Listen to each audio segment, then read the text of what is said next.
Hello and welcome to another episode of the Couch Coaches podcast, where we talk about everything going on in the world of sports, and it is very, very basketball now. And unfortunately, Brother Bill on my team is no longer in it. So I thought I would be nice to Deacon Greg and bring on another, not only Deacon, but another Lakers fan. And I did realize we have two Lakers fans on the Deacons ministry, and I'm starting to wonder, maybe we need to kind of change our standards for who we're bringing in, because seems like a too high of a percentage for a Bay Area church. But so obviously we're going to jump right into the Lakers Denver series. We're at halftime right now when we're recording this. The Lakers are getting murdered, but I don't see that being a huge deal. But Deacon King, if you could just give me your thoughts on the series and what you expect from, obviously, your team, since you are Lakered up. Well, obviously, I expect a win for the Lakers in the series. But in this particular game, few things stand out, right? They're pretty even on turnovers right now. 3-point attempts, they're pretty even. So the Lakers have been missing a few inside shots, but I think that'd be very easy to turn around. But my problem is they look a little slow. They're playing at altitude today, so uh, your first game at altitude is going to be an adjustment. So, like I said, they may not bring this one home, but I think they will prevail in the series. You have a prediction for which game you guys take it home in? You think it'll be a 6-game series, 7-game series? Me, I will probably go 7. Okay. All right, Deacon Hill, thoughts on your Lakers? I mean, you can address tonight if you want to, but for the series as a whole. Well, can we talk just about the series that we just won a little bit? I see you guys just want to skip over that. Just want to just blow by that. Why you always talking about? There's no need of putting salt in the wound. So we're gonna. They just want to blow by that. We're gonna let the print media bash the Warriors all year. What I've been seeing, everybody's getting traded. So I think there's a lot of in strife there.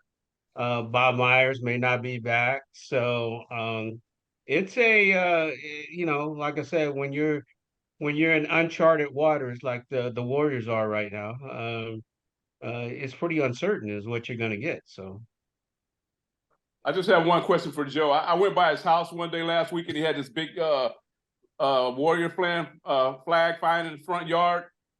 Joe, did you take that flag down? Oh, I certainly took the flag down. It's tucked away until next May. Okay, that's all right. I'll cut it off right there. Now, my Lakers. This game right here is just a game of feeling each other out right now, and like Deacon Ed King said, the altitude and just getting used to getting accustomed to that altitude and playing. I'm not worried about this game. I see a lot of good things happening, but I see a couple of bad things. I still am worried about Austin Reeves and his defense. That is a big worry for me right now. I don't see the trade-off with the scoring and the defense the points that he gives up on defense. I think that's going to be we're going to have to really address that.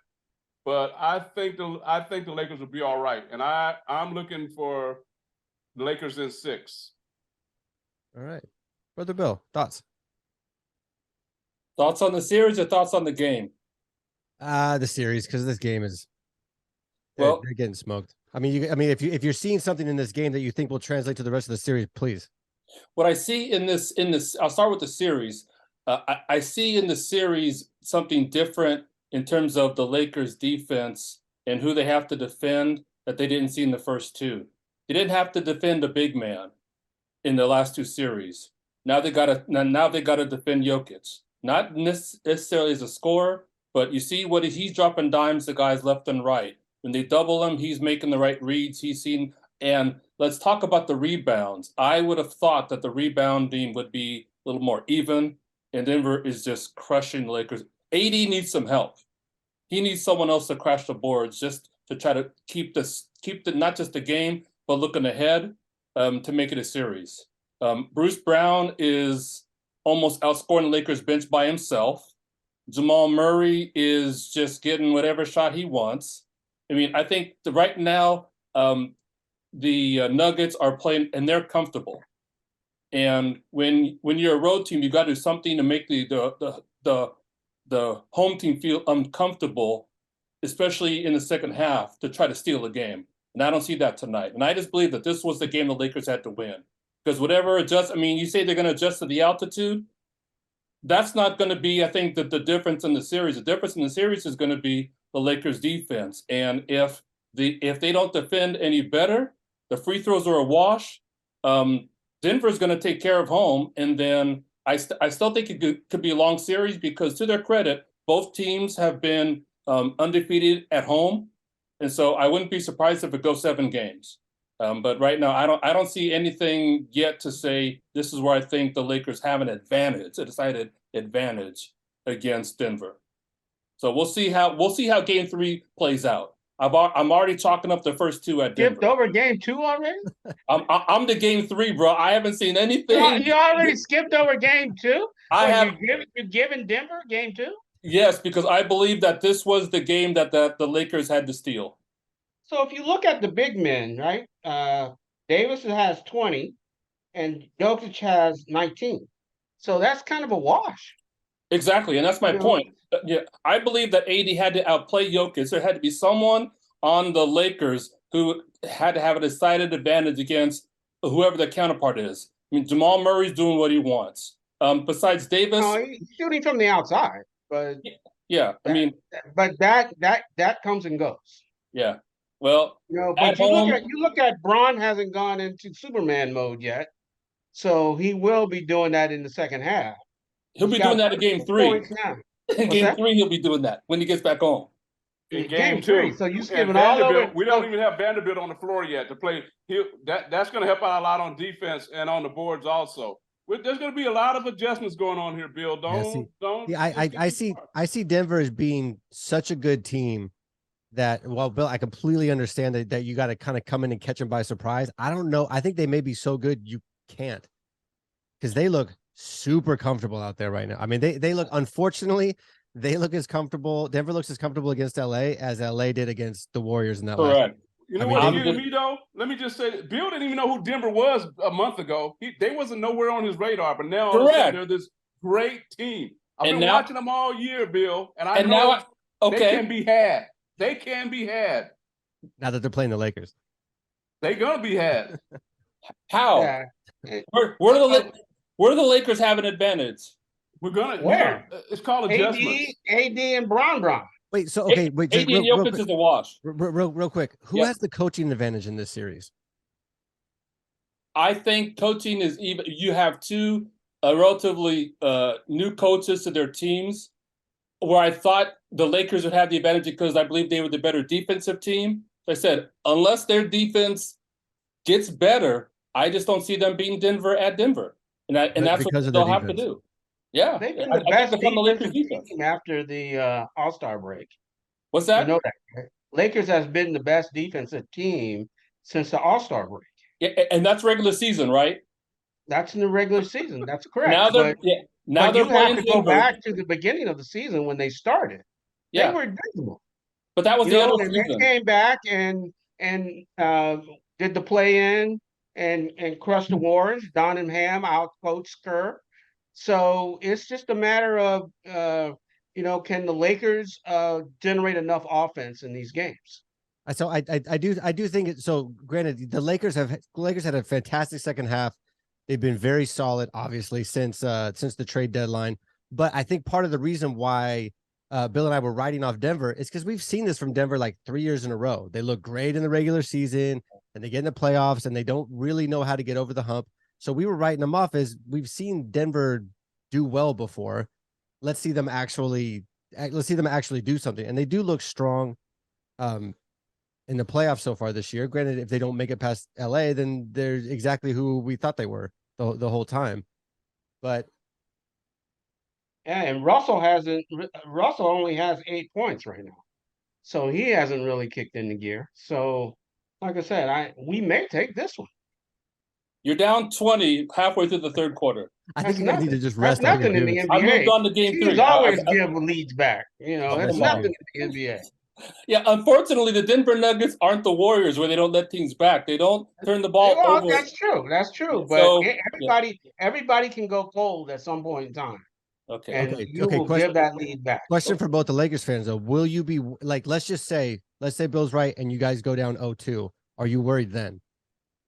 0-2? Yeah. 0-2, I am concerned. That's correct. But that depends on how the Lakers play How game it 3. looks. Yeah. Well, game So, game 3, yeah, I would mean, almost. of course, you're concerned. This is a 4-game series. Right. Yeah. So, Yep. Then you have to move forward to the next 5, and that, like I said, we'll see. All I'm saying is, see what y'all do in game 3, because game 1 is a wrap. Game 2, we'll see if Denver gets overconfident and plays out of character and starts throwing the ball all over the place or taking bad shots, which I saw a little bit of the latter part of the second quarter. yeah. So we'll see. Yeah, They're not going to like get I said, the overconfident. only That thing ain't going that to really happen. bothers me is the Lakers scoring. So they will go flat, but that's the only thing. That's the only problem I think they'll have. Okay. Schroeder has 3 points. Austin Reeves has 5. Yeah, that ain't getting it. Reeves is due. It ain't gonna get Uh, it. Yeah. Okay. And So let's go on to the other series, to Miami and Boston. And again, I think it would be amazing if LA, who barely made it in, and Miami, who barely made it in, play in the finals. Because I think that would just like kind of sum up what people kind of generally think about how the regular season just doesn't mean anything, and everybody's complaining about the players taking time off and resting and doing this stuff. But obviously the resting is working because you have these 2 teams that like almost missed out. Dean Greg, I'm going to start with you. Who do you think is going to get out of the Miami Boston series? I still think Boston is a stronger team. I know that Miami plays with a lot of heart, and you never can count Jimmy Buckets out. He's amazing, but I just think Boston is the more solid team. They got they play defense. They have a bench, and I just think Boston. I think Boston's going to come out of that. Deacon Ed. I think Boston has the same problem the Warriors have. They're old and they don't. You look at Tatum's numbers. Did you say they're old? old? Boston is old. Yeah, they look old. So Tatum is 25. Brown, I think, is 26. Yeah, Brown can bring it home for you, but Tatum, he doesn't look right, and Horford just came off the injured list, and he's been playing pretty good. You got Smart, who is smart. You know what you're going to get from him, mostly defense. I think that those young bucks down there in Miami are going to come for bear, especially Jimmy Buckets. Jimmy Buckets can smell that ring. So I think I think Miami is going to give Boston all they want, and they're going to probably take it. So then you see a bubble rematch for the championship. Yeah. All right, brother Bill. I do agree with the Deacons that the Celtics are the more complete team. But what I've seen with Miami ever since Spoelstra has been the coach is, even with lesser quote unquote talent in their opponent, they always play hard, right? And they win tough games. And so just like with the Lakers, who I believe had to steal game 1 to make it a series against Denver, I believe Miami has to steal one of the first 2 at Boston. If they go down 0-2, I think it's a wrap. It's a matter of how many games Boston finishes them and whether or not it's 6 or even 5 if they're able to take one at Miami. I think it would be an upset if the Heat were to beat Boston in that series. Oh yeah, I think it would be a total upset. But I honestly think so. So Butler is playoff Jimmy, and I think Miami has a huge coaching advantage over Boston. And correct. I think with Tatum obviously at his most elite level is insane. I mean, what he did the other night was crazy. But Butler will do that and then not get 0 points in a half the next game or the game before. I think I think Miami. I predict a Miami LA final, and Oh, I think I want.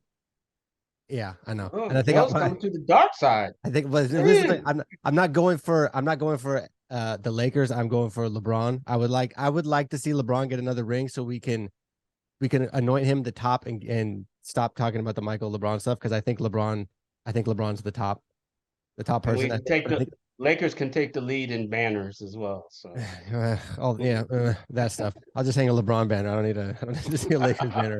But I think coaching, welcome, welcome, Joe. Welcome. yeah, I think the coaching stuff makes a huge difference. I mean, you see Doc sucks at coaching in elimination games. He is terrible, and they got absolutely murdered in a must win game again. You know, he's lost series leads. He's lost. I mean, he's like except for last year, he's like the Dusty Baker of the NBA.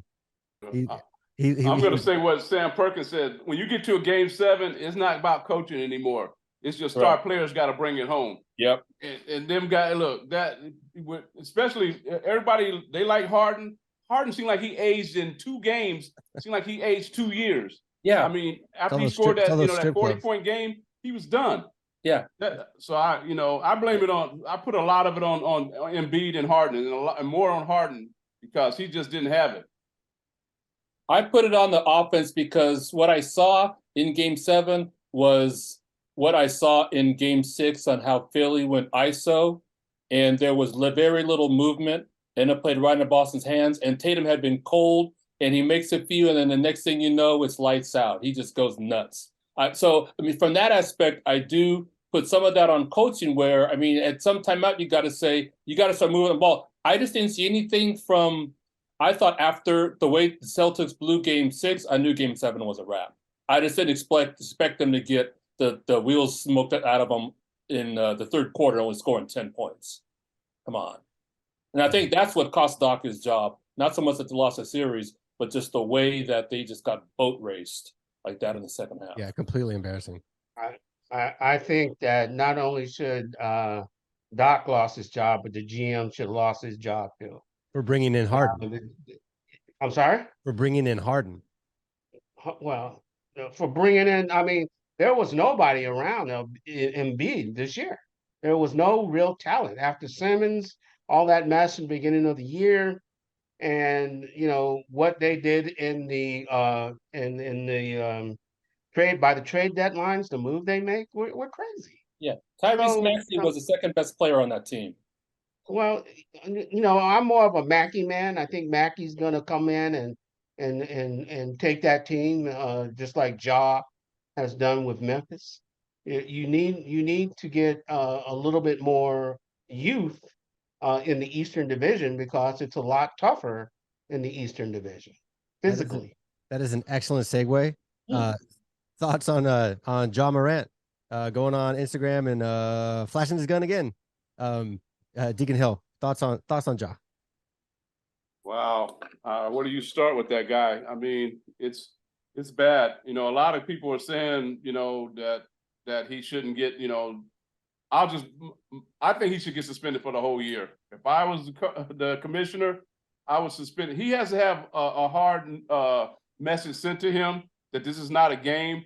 And a lot of people out here on today that, well, it's not illegal. He's in Memphis and they could carry a gun. It's the influence that you have on, especially the younger kids that are watching you and things like that. And not to mention you represent the NBA.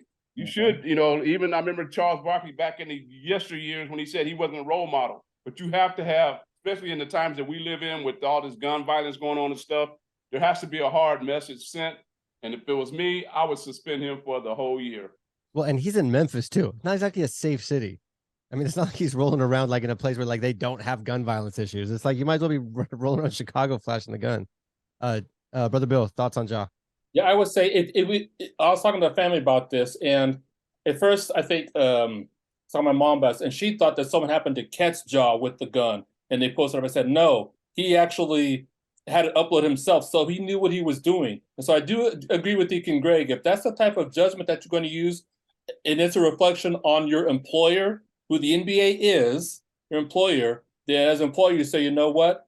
we're gonna shut this guy down for the whole year, not just for him, but just in the message that this is how we're gonna run our business. The NBA is a business, and we've got sponsors, we've got agreements, we've got customers, and we don't want this to be a reflection of our brand worldwide. Shut him down for the year.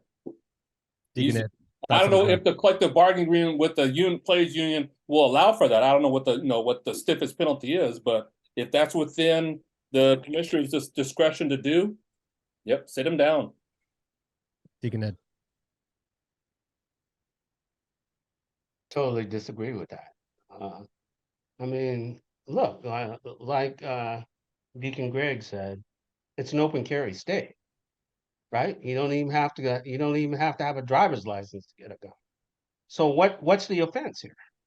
I don't get it. It might not be against the law, but it's a reflection on the employer's brand. The NBA can't make laws because it's the NBA. You make laws because it's lawful. But the NBA is going to say, "Oh, I don't like you holding a gun." It's ridiculous. So the issue is that Ja is not the NBA's problem. The NBA is Ja's problem because all he did was hold a gun. So what are you saying? He can't go target shooting. He can't do anything with a gun at all. That's ridiculous. And who's ever heard of going to a rehab because you have an affinity for guns? It was for alcohol, and it was like he was there for 2 days.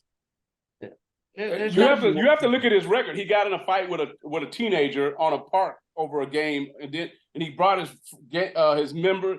Matter of fact, I was just reading something right now where this real gang member in LA has a real problem with him with the image that he's going around here trying to portray. And that's where you crossing these lines, because you're not no gangster. You're not a real gangster, and you're sending the wrong message. Look at, all right, you said that the NBA can't legislate things.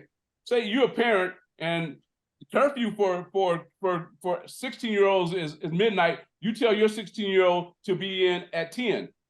Your 16-year-old better be in at 10, even though the law that ain't the law, but you make, because that's your house, you make the rules. Same thing with the NBA. That's their brand. They run that. They can make rules because he's harming their brand, just like Brother Bill said. That's their brand. That's their image. And this guy, he's sending the wrong message. And I look at it as a moral thing. You can't be. It's the gang, all the stuff that you're associating yourself with. It's what you're portraying, and somebody's going to end up getting hurt. I will say that somebody's going to get hurt from that nonsense. Yeah, I don't know. I don't know what's in his head and why he does it. But you look at the NBA. Look at FanDuel. Oh, FanDuel, you can bet on a player now. I was upset at the Warrior game when Anthony Davis only had 11 points. It's like it goes back in your mind. Did he throw the game? Because he had so many. Because you can bet on individual players in FanDuel. You can bet on their performance. They're becoming horses. They're becoming, just tokens of the game. But the issue is this: why would you interject something like that into the game anyway, giving doubt to whether the game was legit or not? Like I said, at that Warrior game, I'm like, how do you only have 11 points? You can get 11 points by just standing there and just dunking every time they came down the court.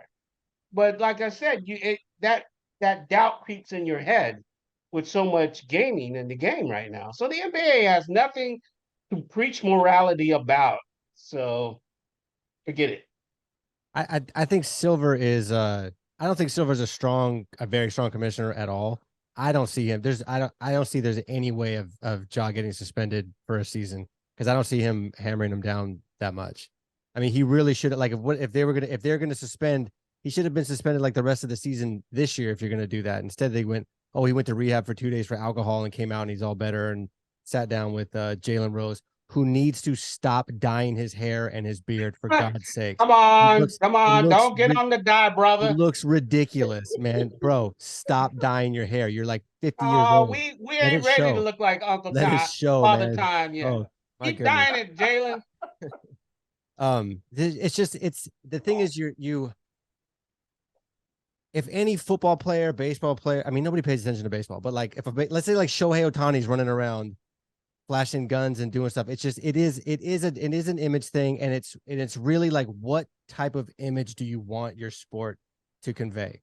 Whether it's morals, whether it's law, like whatever it is, like what type of morals do you want your players to be showing? Like, how do you want to showcase it? He's a very, very high profile guy. And he's had, as far as like just incidents, he's been a dummy this year. And it's like, okay, he had the thing with the kids and the thing with whatever happened like in Denver. And I mean, he's had like multiple things this year. And to just turn around right when the season's over and you're doing the stuff and you're dancing on the car and you're flashing the gun in the car, it's like, it's just, I don't know. And I don't even know if suspending him would do anything. He seems very, very 23. And people were saying, oh, when I was 23, if you gave me all this money, I don't know what I would do. But basketball's different than other sports. Ja's been probably a superstar, at least in his area, since he was 12. Like, kids that can ball out they're like on this pedestal all the way growing up. So it's not like he just all of a sudden was 20 or 19 and got drafted, and all of a sudden now everybody is all over him and he's getting money and stuff and all this stuff. Now he's been doing this since he was little. I mean, I'm sure Anthony Davis, I'm sure everybody loved Anthony Davis and LeBron. Speaking of LeBron, the dude was on ESPN when he was 16. We're watching high school basketball because this guy is so good. He's getting $100 million contracts when he's 18. So like, but the money thing and the fame. That's the point that you just made, though. Right. Like you said, he's been playing all this time, and that's why they need to take it away from him for a whole year, so it'll really sink in. Because if you suspend him for 20 games or whatever like that, now he's back in it, going. He's get ready for the playoffs and all that. He hasn't missed it. Let him sit home for a whole year, watch this thing on TV, watch the playoffs, watch all of that, and let it really go sink in, and see if he is willing to give up his career. Just like Perkins said, the NBA don't need him. He needs the NBA. Just like when LeBron retired, there's going to be somebody else. Michael Jordan retired, there was somebody else. The NBA does not need Ja. He needs to realize that he needs the NBA. So he could sit home. I would sit him home and hopefully and prayerfully that it sinks into him, because he's headed down a dangerous path, I think. I think we trade him to Detroit and let him go flash his gun around. Let's do that in Detroit and see how long that lasts. I think it tells something about your organization too, because what have we've been saying all year about the Grizzlies? Immature. That they were an immature team, and when you have the star of your team acting immature, that says something about your organization, and that's unfortunate. I mean, for Memphis, I mean, they were a series away from getting to the Western Conference Finals last year, and so it's unfortunate. But I think you do what you have to do. I don't believe he'll be suspended for the year. Unfortunately, I mean, to Deacon King's point, not just with the gambling on the games, but there's just so much money in the NBA as a sport and a business to say you're going to sit down the star player. What does that do for the Grizzlies team in that market? I don't know. I would be surprised if they suspend him for the whole year. Now, I don't even think it'll be half the year. We'll see. All right, we have 7 minutes left. First question: do any of you have Peacock? Yes. You already have it. Okay. Yep. Well, do you guys have it? I have it. Oh, how? See, okay. Well, I got to come over to your guys' house because I absolutely refuse to order Peacock just to watch one playoff game for this stupid NFL, and I cannot believe they're doing this. But you guys have it, so it's a big deal for me, I guess. But I think it's a stupid idea, though. Even though I have it, I still think it's a stupid idea. Yeah. I think I think it's the future of where all media is going anyway. It's just teasing you, giving you a look-see of what you're going to get in the future. Because I know that the NFL signed a contract with Google, so I think that you'll see more and more of the streaming taking over in sports. And unfortunately, that's where we live at right now. The thing I can't wrap my head around. So the amount of bandwidth that it takes to be at a bar, let's say a bar's got like 40 TVs. If you're streaming every single one of those TVs, like the infrastructure you need for your internet to be able to run all those because I'll run multiple games and stuff like the four squares and a couple different TVs on Sundays in football season, and it drags it down a ton. Like I don't see. I mean, if you're in a certain part of the country, maybe it's easy to get like that internet, but I don't know how like a bar in the middle of Nebraska is able to have have the internet infrastructure to stream everything without. I mean, there's already a fat delay anyways. I have to shut my door because I can hear my neighbors who are watching it on cable cheering, and it's like 3 minutes before something happens on my TV. But just the infrastructure of I don't know. I don't understand how that's transferring, and I think that's why the numbers were so low for the Thursday Night Football, because I think you cut out a chunk of bars that don't have the capacity to stream it. I would say the reason why the Thursday night the numbers were so low for Amazon Prime Video was because the viewing experience was horrible. I have Amazon Prime Video. I don't know how many times it either got blotchy because it couldn't keep up, and it wasn't on my end. It wasn't on my ISP's end because I would watch other content and it was fine. For me, it was just an awful experience. And even though I have Peacock, I just feel like to say that you have to now pay additionally as a consumer to watch something that you used to get for free, that's just disappointing. I mean, at least with NFL Sunday Ticket, people could opt whether or not they wanted to buy it, right? So now you used to be able to watch, I guess it was the playoff game now that they're going to do that with, I think. One playoff game. Yeah, the playoff game, yeah, the Super Wild Card, right, so now you're taking that away. As a consumer, I'm just disappointed. And I have it. I hope it doesn't go this way and get worse, because I think then people are going to just make the decision, how badly do I want to watch, content? And they may just say, forget about it. We'll see. Yeah, if it's the Niners, I'm going to order Peacock, but. Well, if it's Niners, we'll be able to watch it because it'll be on NBC. Oh, that's true. It's for people to watch the out-of-market game. Yeah. So if it's like Seattle, I don't care. If it's Las Vegas, I don't care. Several of the teams, I don't care. Las Vegas won't be in it. Don't worry. I can read about the loss the next day or watch it delayed. The next. Deacon Ed, who's your football team? L.A. I mean, Vegas. Oh gosh. That is a smart man. God, I'm talking to Pastor about our deacon. We got a deacon problem. I mean, I think the only thing wrong with Vegas is, when Amy left, we don't really have anyone that does business very well. Mark, I wish he stopped wearing those wigs or whatever that is he has on his head. That's his barber, bro. No, that ain't his barber. You have to ask for that. They're like, are you sure? You have to tell your barber to cut my hair like this. Yeah, you got to pay me extra to make you look that stupid. Yeah, to make him look like a menace to society. Like Dumb and Dumber. But the issue is that you talk about streaming and all of that. That's where it's going. You look at the A's going to Vegas. You look at all the complaints that people have when they go to the game, the Raider game in Vegas. It's just complaint after complaint. But who cares?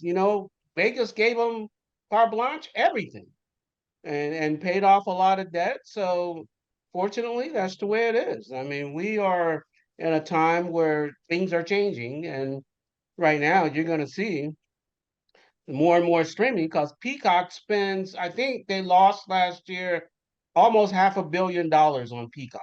And they're paying like $110 million for one game. So they lost $500 million. Yeah, things aren't going well. They're going to keep putting that money in there because they see it as the future.